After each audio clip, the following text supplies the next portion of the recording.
सर्व माझ्या रसिक बांधवांना मानाचा आदराचा क्रांतिकारी जय भीम, जय शिवराय, नमो बुद्धाय, जय संविधान। जागा हो बहुजन रात्र वैरेचे आहे माझ्या यूट्यूब चॅनलवर। जर तुम्ही अजून कुणी नवीन असाल तर प्लीज मला सबस्क्राईब करा आणि मी खूप महत्त्वाची माहिती तुम्हाला देणार आहे, तर तुम्ही ते पाहू शकता। आणि खरोखरच अतिशय असं मी या ठिकाणी थोडंसं सांगायचा प्रयत्न करणार आहे, तर तुम्ही ते नक्कीच। तर काही चुकलं तर माफ करावं मला उदाहरणार्थ करणाने। तर चला तर मग मी असा सुरुवात करणार आहे की साची ह्या ठिकाणचं बौद्ध स्तूप मौर्य घराण्यातील सम्राट अशोक राजाने ज्या ठिकाणी दगडाचं बांधकाम केले आणि त्या ठिकाणी तथागत भगवान बुद्धांच्या अस्थी ठेवलेल्या आहेत, तो इतिहास मी थोडासा तुम्हाला सांगणार आहे। मित्र हो, तुम्ही तुमच्या मित्रमैत्रिणीला शेअर करायला विसरू नका प्लीज। चला तर मी सुरुवात करणार आहे आणि थोडीशी माहिती तुम्हाला मी देणार आहे, तर तुम्ही ती बघावी। का बघायची आहे?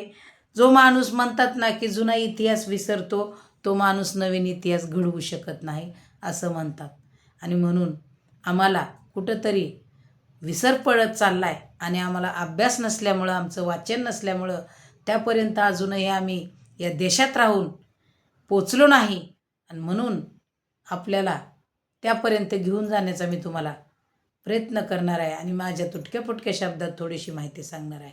तर मित्र, मी माझं व्हिडिओला सुरुवात करेल आणि खरोखर कुणी गेलं नसेल तरी त्या साचीला जाऊन यायला पाहिजे एकदा, आणि खरोखरच त्या ठिकाणी गेलं की एक आगळं वेगळं असं बघायला आपल्याला भेटतंय, तर ते तुम्ही सुद्धा बघू शकता।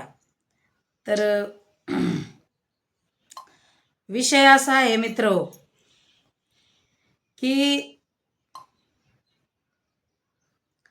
साची स्तूप हे भारतातील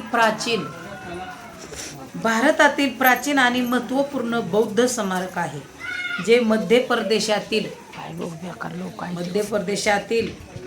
रायसेन जिल्ह्यामध्ये आहे आणि ज्याची निर्मिती मौर्य घराण्यातील सम्राट अशोक यांनी 3ऱ्या शतकात केलेली आहे।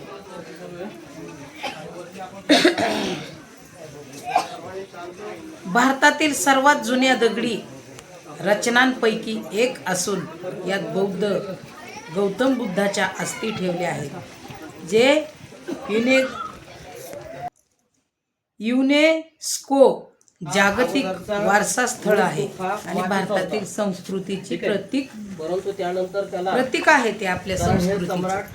अशोकाची ही राजधानी। तर मित्र हो, विदिशा निर्मिती सम्राट अशोकांनी बौद्ध धर्माचा प्रसार करण्यासाठी याची निर्मिती केली, जे युद्धातील हिंसाचारानंतर बौद्ध धर्माकडे वळाले होते सम्राट अशोक। तर ते कशा प्रकारे वळाले? रचना मूळ स्तूप विटाने बांधलेला होता आणि ज्यात बुद्धाचे अवशेष एका पेटीत ठेवले होते। कसं पाय हे विद्रुप केले, त्यावर छत्री सारखी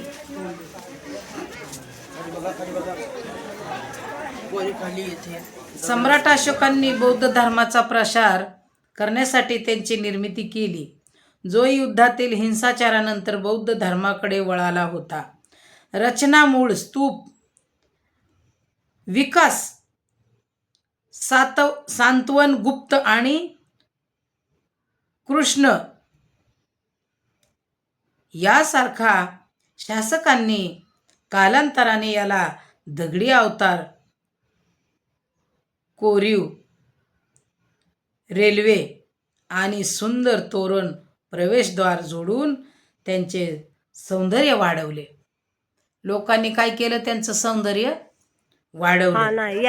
आता कोरीव काम या स्तूपावरील तोरण प्रवेशद्वार हे बुद्धाच्या जीवनातील कथा आणि जातक, कथा आणि जातक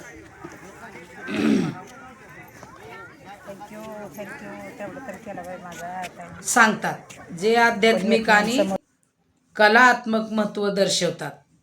ऐतिहासिक महत्त्व याची साची हे अनेक स्तूपाचे केंद्र आहे आणि हे भारतातील सर्वात जुन्या दगडी वास्तुकलेचे उत्कृष्ट उदाहरण आहे.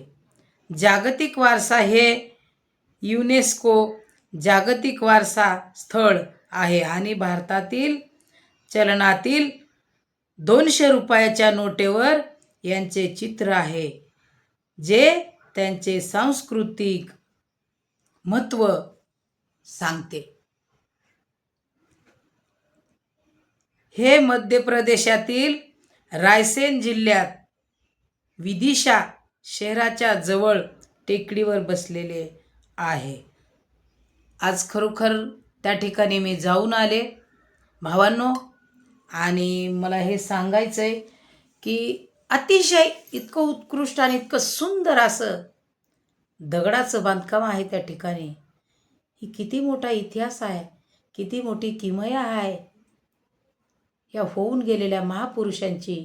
हे आम्ही कधी त्यापर्यंत जाण्याचा प्रयत्न केला नाही किंवा इतर 12 बलुतेदार लोकांनी आजपर्यंत 200ची नोट वापरतील, पण ह्या नोटावर पाठीमागं चित्र कशाचं आहे हे जाणून घेण्याचा कधी प्रयत्न कोणी केलेला नाही. पण असो, त्या ठिकाणी मी स्वतः गेले, सगळे मंदिरं, तिथले स्तूप सगळे मी बघितले. मी तिथं नतमस्तक झाले, मी वंदन केलं आणि खरोखरच मला इतकं छान वाटलं ना की तुम्हाला सुद्धा ते आवडेल.